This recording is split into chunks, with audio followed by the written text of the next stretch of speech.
पहले तो आपके चैनल पर जुड़े हुए आप सभी भक्तों के हृदय में बैठे हुए भगवान को प्रणाम करता हूं और आप सब बोले हाथ महादेव।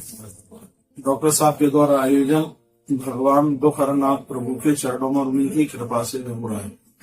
देखिए, अनादिकाल से जो हमारी संस्कृति है उसी को हम फॉलो कर रहे हैं, जो हमारे ऋषियों ने हमें बात बताई है।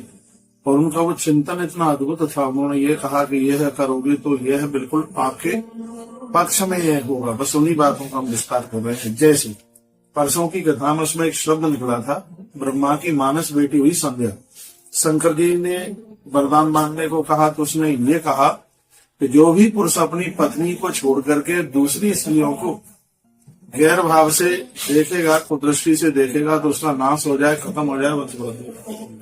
तो जब इन कथाओं में ये सब चीजें पढ़ी जाती हैं तो इससे व्यक्ति के सकारात्मक विचार बढ़ते हैं और इससे समाज में जो होने वाली घटना है वो रुकती है।